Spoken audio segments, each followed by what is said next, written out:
Can I ask you about the future? You've seen tremendous success and growth over that first 9 years, and the 2023 festival really was fantastic. Getting you back after some difficult COVID years. I guess for anyone in arts and culture, those years were desperately difficult.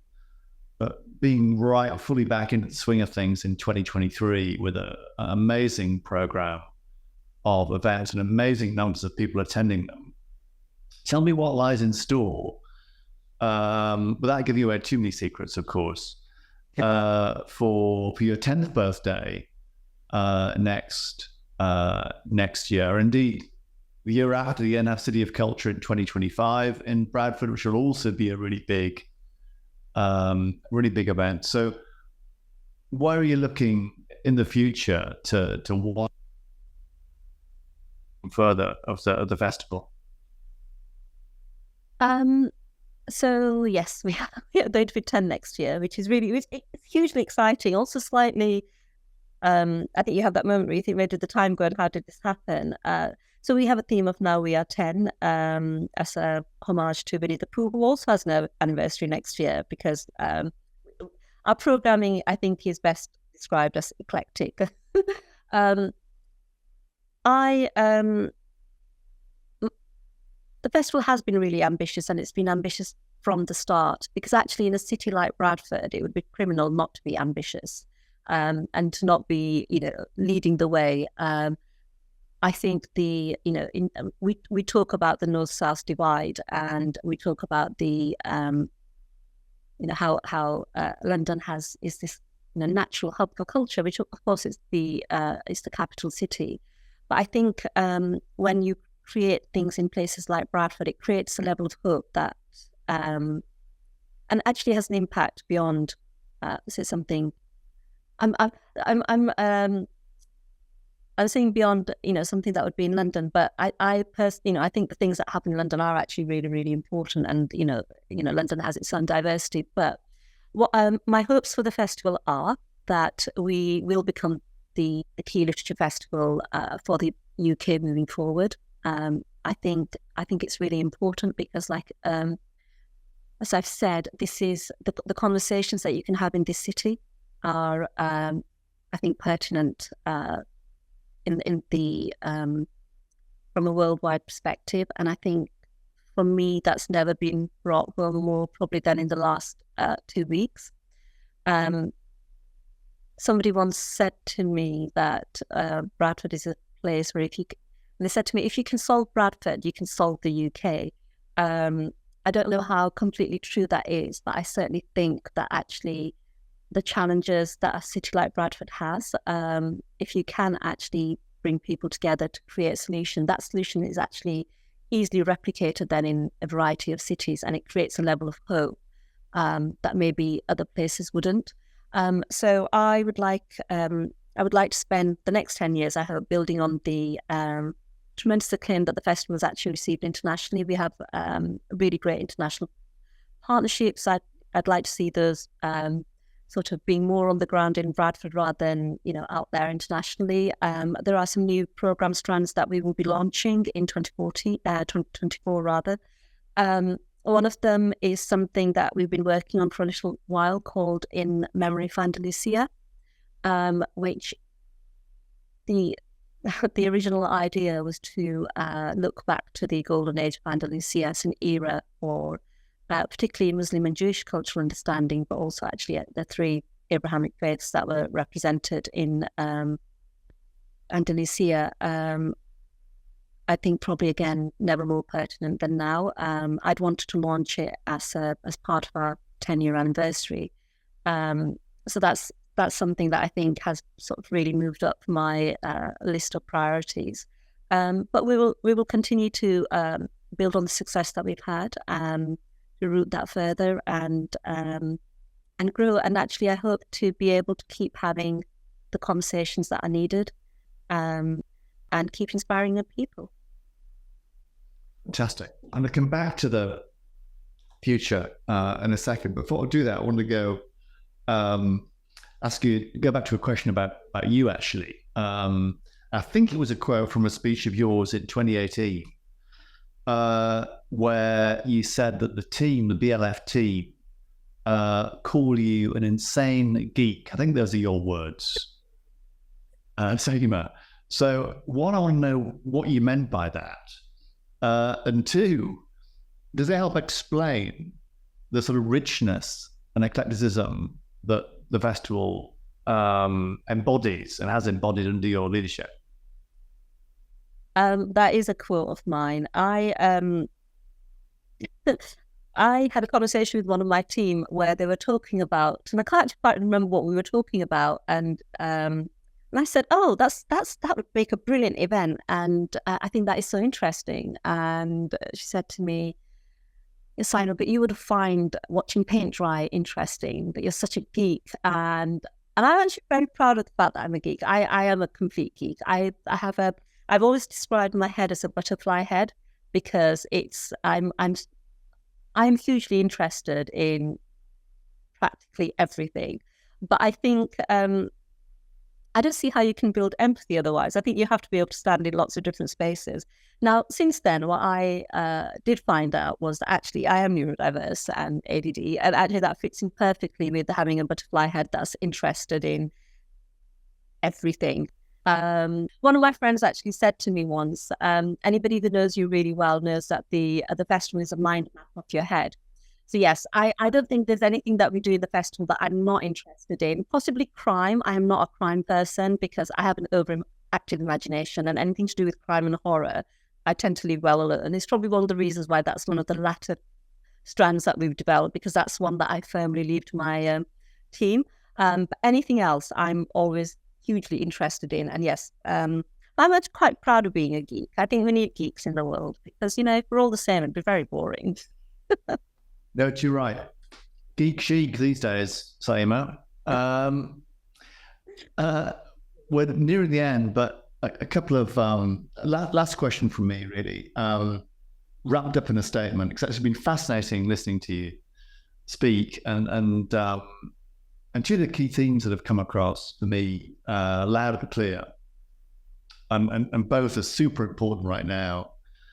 And the first is, culture as not just a vehicle for regeneration of a place, in this case, Bradford, indeed, wider West Yorkshire, in fact, but also culture as a bonding agent between communities and between ethnicities and between religions and between every dimension of diversity you can imagine, actually. And the festival absolutely embodies that culture as bonding agent. And the second, to use the word several times, is the hope that generates in a place, in raising aspirations and opportunities for younger people, and not just younger people, for less young people as well. Actually, what you've described, it is not just about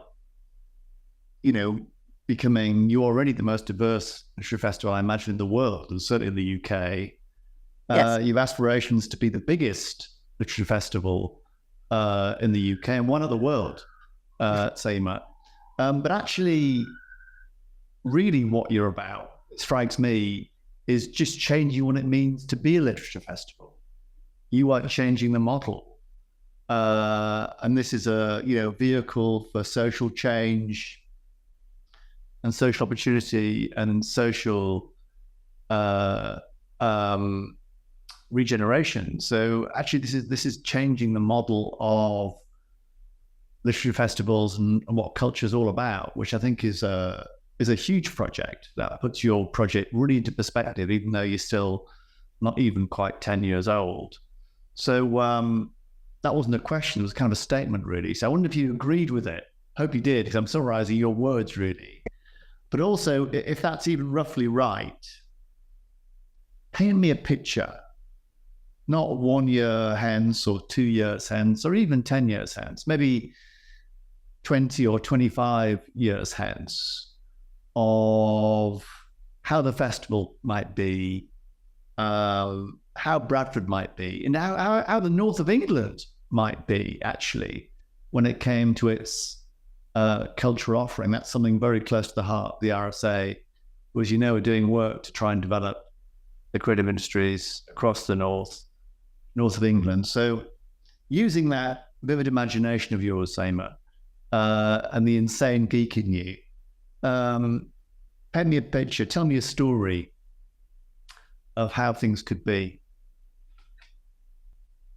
Well, firstly, I would really agree with everything that you said in terms of summarising the festival. I think one of the things that we tend to shy away from in the arts and culture space is the politics that surround us.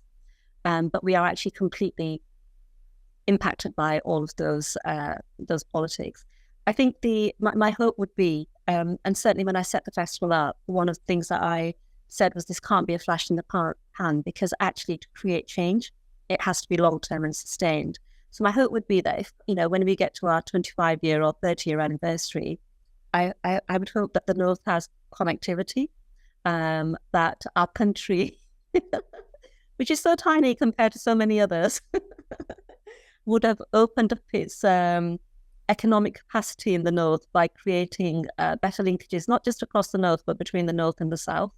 Because actually, when you look at cities like Bradford, with their with that young population, it is a tremendous economic powerhouse for the future. I would hope that these conversations that we are now having, about the need to understand each other, I hope we will have a better understanding of each other across communities. I think one of the things that we've always talked about with the festival is the common threads that actually bind us together, and words are really key as part of that. And I think the more in common since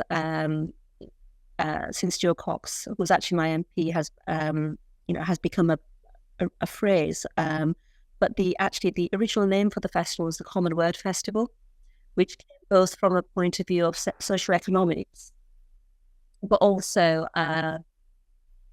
because there's a line in the Quran, which is let us come to a common word between us, which is obviously addressed at the Abrahamic faiths, which I've always thought was really inspiring and really important. So my hope would be that actually the North has stopped being the poor cousin of the South, that we have those connectivities, and that we actually understand that to be to retain and actually strengthen and develop our economic position in the world, we actually need a connected country rather than a divided country.